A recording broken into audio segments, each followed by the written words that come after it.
आज हम लोग यूज ऑफ प्लास्टिक के बारे में पढ़ेंगे कि प्लास्टिक एक्चुअली हमारे यहाँ अभी इन्वायरमेंट पॉल्यूशन का बहुत बड़ा रीज़न है। बट प्लास्टिक हम लोग कैसे यूज़फुल कर सकते हैं और यूज़फुल बना सकते हैं हॉर्टिकल्चर के टर्म्स में, आज हम इसको देखेंगे। तो प्लास्टिक होता क्या है? Plastic are the polymer of high molecular weight, और उसको प्रोसेस और मोल्ड करके हम लोग इजीली डिफरेंट शेप में प्रोवाइड कर सकते हैं और इसका एनर्जी कम चाहिए कंजप्शन के लिए। प्लास्टिक जो है डिराइव्ड है ग्रीक वर्ड से प्लासीन एंड प्लास्टिकोस, जो किसी भी सब्सटेंस के शेप को टेम्पररी मोल्ड कर सकता है या परमानेंट भी।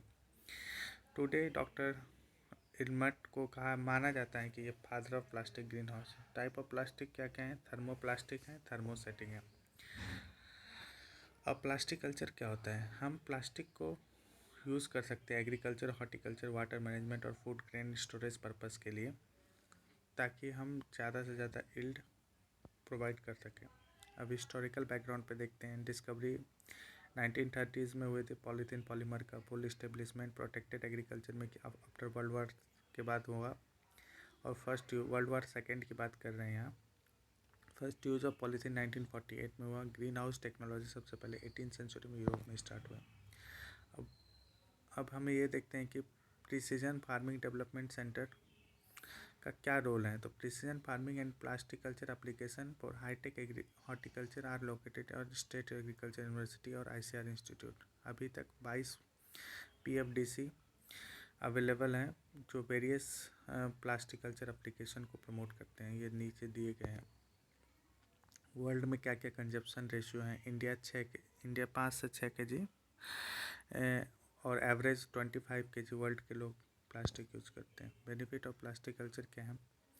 एक तो अर्लियर क्रॉप प्रोटेक्शन हो जाएगा, हाई यील्ड हो जाएगा पर हेक्टेयर में, cleaner and high quality produce हो जाएगा, more efficient use of water resource, ये लीचिंग को कम कर देगा। जैसे फर्टिलाइज़र हम लोग अप्लाई करते हैं वो लीच कर जाता है तो उसको कम कर देता है। More efficient use of fertiliser through fertigation technology. Fertigation technology आप लोग जानते होंगे, fertiliser along with water.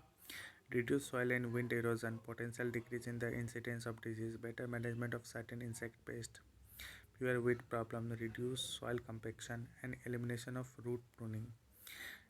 Opportunity to double and triple crop with maximum भी, एक साथ हम लोग मल्टीपल क्रॉप भी ले सकते हैं।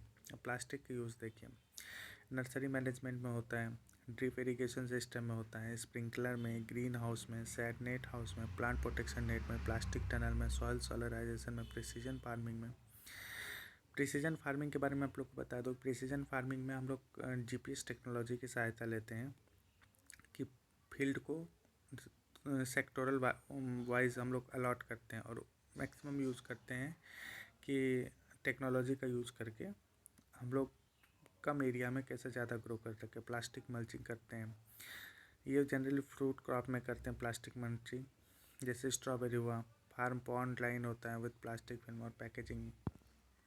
Plastic for raising planting material, जैसे पॉलीथीन बैग बना दिया, प्लग ट्रे बना दिया, ग्रोअर पोट बना दिया, ये सारी चीज़ों का हम लोग यूज़ करते हैं। और कभी बडिंग ग्राफ्टिंग वगैरह में यूज़ करते हैं।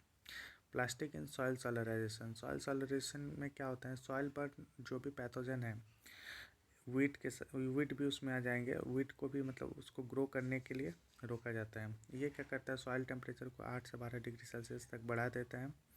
4 से 6 वीक सफिशेंट है कि सारे वीट और सॉइल बॉर्न पैथोजन वो सारे मतलब का कंट्रोल हो जाए। द सोलराइजेशन टेक्निक सिंपल और आसान होता है। ये इमीडिएट एप्लीकेशन ज़्यादा बढ़िया है नर्सरी एरियाज में। Plastics in mulching, mulching is covering of soil around the plant with plastic film which prevent the loss of moisture and barrier between soil and atmosphere. Moisture को retain करने के लिए plastic mulching का role है। क्यों plastic mulching करें? Excellent weight control होता है, मॉइस्चर को कंट्रोल करता है, और मोस्ट पावरफुल है लाइट के इम्पैक्ट को दिखाने के लिए। Type of plastic use in mulching, reflective plastic mulch होता है, इंफ्रारेड ट्रांसपेरेंट मल्च होता है, बायोडिग्रेडेबल प्लास्टिक मल्च होता है। रिफ्लेक्टिव प्लास्टिक मल्च क्या होता है? Painting the plastic with aluminium paint and with paint increase the reflectivity and cool let planted crop resulting in better fruit quality. उस plastic के ऊपर एल्युमिनियम पेंट लगाते हैं ताकि रिफ्लेक्शन ज़्यादा हो सके। आप लोगों ने एल्विटो वैल्यू भी पढ़ा होगा। The reflective property of aluminum faced plastic interfere with the movement of apid. IRT mulches. These plastics transmit the warning wavelength of the sun, but not those who allow wheat to grow. This material results in warmer soil than black plastic. ये black plastic से ज़्यादा effective होता है, मतलब warm कर देता है soil को. IRT mulches retard the growth of wheat. IRT mulch will develop 7 to 10 days earlier than black plastic. Biodegradable और इको फ्रेंडली प्लास्टिक मल्च में क्या होते हैं, ये हमारे इन्वायरमेंट के हिसाब से काफ़ी अच्छा है, क्योंकि जनरली प्लास्टिक्स ये होते हैं जो सॉइल में रह जाते हैं लॉन्ग टाइम तक, तो सॉइल को डिग्रेड कर देते हैं, उसकी क्वालिटी को डिटोरिएट कर देते हैं. तो हमें ऐसे प्लास्टिक चाहिए जो बायोडिग्रेडेबल हो जाए. उसमें एग्जांपल है प्लास्टिकॉन, बायोलान, एग प्लास्ट. अब टाइप ऑफ प्लास्टिक मल्च क्या होता है, जैसे क्या क्या तरीके से हम कर सकते हैं. एक तो ब्लैक मल्च जो कि आप लोग जानते हैं, क्लियर और transparent mulch, two sided colour mulch जहाँ देख सकते हैं, जैसे येलो ब्लैक कर दिए, वाइट ब्लैक कर दिए, सिल्वर ब्लैक, रेड ब्लैक. और डिग्रेडेबल में फोटो डिग्रेडेबल एंड बायोडिग्रेडेबल. अब ये एक डाटा है, उसके आधार पर हम लोग ये देखना चाहेंगे कि उसका इफ़ेक्ट क्या है, विड डेंसिटी और लाइट का क्या इफेक्ट हुआ प्लास्टिक मल्चिंग से. तो वाइट से क्या, विड डेंसिटी 155 आ रहा है, 155 नंबर पर स्क्वायर मीटर में 155. और लाइट ट्रांसमिशन 48, जबकि ब्लैक से देखिए आप 20 और 1 हो गया, मतलब कहाँ 155 वाइट प्लास्टिक से होता था, कहाँ 20 हो गया. फिर ग्रे से 44, IRT ग्रीन से 24 और IRT ब्राउन से 21. तो हम ये जो डेटा है, ये डेटा ये बतला रहा है कि हमारा ब्लैक प्लास्टिक मोर इफेक्टिवनेस है अदर देन वाइट, ग्रे और IRT ग्रीन और IRT brown. Government of India ने 50% सब्सिडी अलाउ किया था 9th प्लान में. आप लोग जानते होंगे प्लानिंग कमीशन, पहले प्लानिंग कमीशन थी, अब नीति आयोग हो गया है. तो उन्होंने 7,000 करोड़ रुपए इस पे फंड अलॉट की थी, मैक्सिमम लिमिट. और 5700 हेक्टेयर 5700 हेक्टेयर के लिए प्लान डेवलप किया था. थिकनेस ऑफ प्लास्टिक फिल्म क्या होना चाहिए.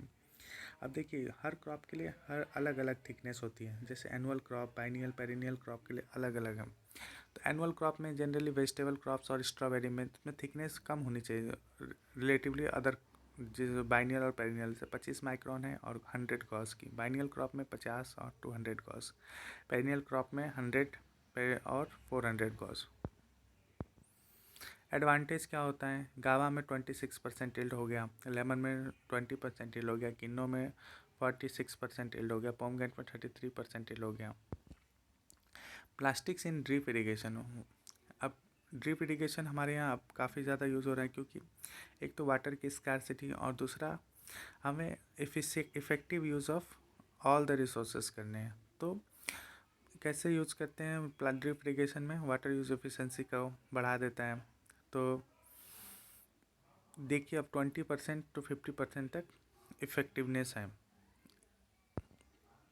अब कंपोनेंट ऑफ ड्रिप इरिगेशन जो आपने देखा होगा अर्लियर स्टेज में, कि कैसे कंपोनेंट उसमें लो प्रेशर डेवलप किया जाता है, उसको slightly drop to drop provide किया जाता है वाटर.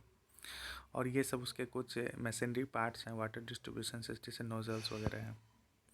स्प्रिंकलर इरिगेशन सिस्टम में क्या करते हैं, application of water at high pressure with the help of pump, जैसे with the help of pump, और उसके डायमीटर काफ़ी स्मॉल होते हैं. Nozzle placed in the pipe, water is distributed through a system of pipe and spread into air and irrigate in most of the soil type due to wide range of discharge capacity. ये क्या करते हैं, आसपास पूरे area को moisture maintain करते हैं. तो इसमें कंपोनेंट होता है जैसे बाईपास बल्ब, फर्टिलाइजर टैंक होगा जहाँ फर्टिलाइजर स्टोर करके रखेंगे, उसको filtration, pressure gauge control valve, HDPE, PVC pipe, sprinkler. इसके एडवांटेज तो आपको पता ही, ऑलमोस्ट वही सारे एडवांटेजेस हैं. वाटर सेविंग होगा, यील्ड अच्छा होगा, सॉइल कंपेक्शन को रिड्यूस कर देगा, अनडुलेटिंग लैंड के लिए होता है. ये इसका कैरेक्टरिस्टिक फीचर है कि अनडुलेटिंग लैंड के लिए है. ड्रिप इरिगेशन आपको के लिए एक खास क्राइटेरिया है कि उसके लिए प्लेन सरफेस होना चाहिए. अनडुलेटिंग लैंड जैसे आप मान के चलिए Assam areas, Assam hilly area हो गया, नॉर्थ ईस्ट स्टेट में और साउदर्न स्टेट में जो वेस्टर्न घाट हैं, वहाँ पे आप लोग ऐसे टेक्निक्स का यूज़ कर सकते हैं. Plastics in pond lining.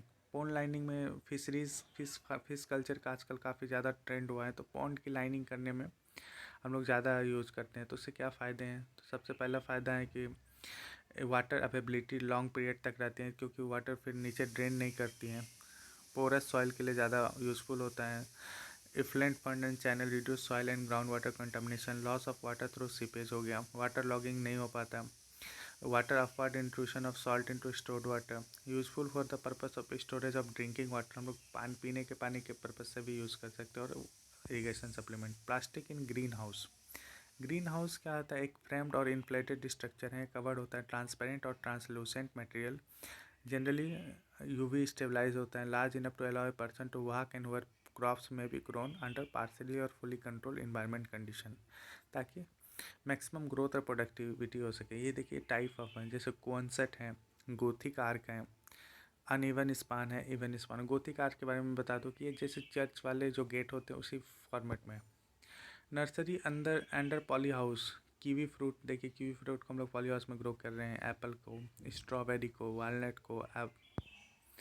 अब type of plastic use in poly house covering में क्या होता है, polyethylene, polyvinyl chloride, polyester, polyvinyl fluoride होता है, polyvinyl chloride, ethyl vinyl acetate होता है। अब देखिए इसमें टाइप क्या होता है, पॉलीथाइलिन, इन सब की ड्यूरेबिलिटी 1 साल होती है। पॉलीथाइलिन की 1 साल की ड्यूरेबिलिटी है। लाइट उसमें 90%, हीट 70% डेवलप करते हैं। मेंटेनेंस वरी है, बहुत हाई मेंटेनेंस की जो होता है। पॉलीथाइलिन यूवी रेजिस्टेंट जो होता है वो 2 साल तक के लिए होता है। लाइट उसमें 90%, वो सेम है, बस इस दोनों में डिफरेंस ये है कि इसकी स्टेबिलिटी ये 1 साल की है, 2 साल की। पॉलीकार्बोनेट 50 साल तक हो सकता है। 90% लाइट और 5% बहुत लो मेंटेनेंस की ज़रूरत होती है। Plastic in low tunnel poly house, low tunnel are miniature form of green house to protect a plant from rain, wind and low temperature, frost and other vagaries. Film thickness क्या होता है, 25 micron to 75 micron. Polythene sheet use, ये low tunnel आप देख रहे हैं, ये generally हम लोग इसी पर्पज़ के लिए करते हैं, जैसे बहुत ज़्यादा जहाँ कहीं हवा चलती है, बारिश अचानक से काफ़ी तेज़ हो रही है, या टेम्परेचर काफ़ी डाउन जा रहा है, तो इस केस में हम लोग लो टनल पॉली हाउस डेवलप करते हैं। Effect of plastic tunnel mulching of flowering and yield attributing parameters of strawberry.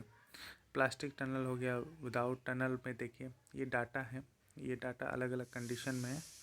जैसे 74.6 है, डेट ऑफ फ्लावरिंग है, डेट ऑफ फ्रूट टाइपनिंग 26 ये कैसे उसका इफेक्टिवनेस बढ़ जाता है, ये कहा, इसके बारे में बताया जा रहा है डाटा के आधार पर। Plastics in Shed Net House. Shed net is a framed structure of material of GI5, angle iron, wood or bamboo. It is covered with a plastic net, 100% polythene thread with specialized UV treatment, जिसमें different set percentage होता है, जैसे 15%, 35%, अलग अलग ratio में हम लोग लेते हैं। Provide partially controlled atmosphere and environment by reducing light in an effective. एक सेकेंड,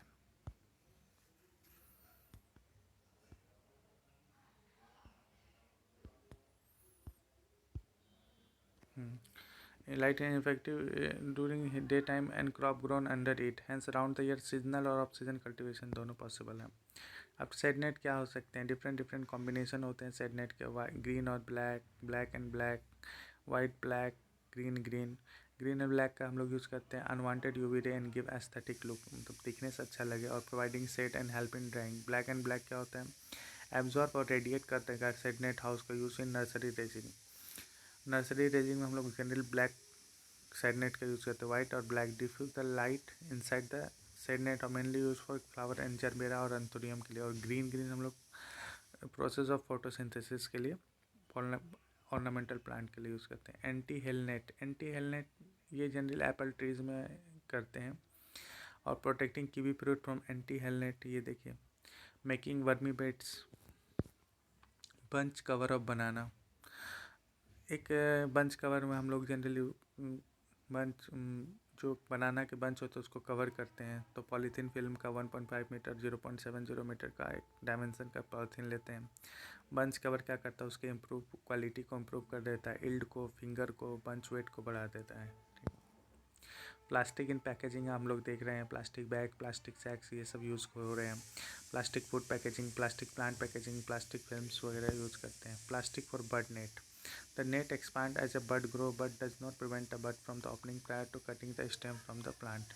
ये क्या करते हैं, स्ट्रॉन्गर हेल्दियर लार्ज बड डेवलप करते हैं। प्लास्टिक इन श्रिंक रैप, जो हम लोग शिमला मिर्च जो कैप्सिकम यूज़ करते हैं उसको रैप करने में यूज़ करते हैं ताकि उससे वाटर लॉस ना हो पाए।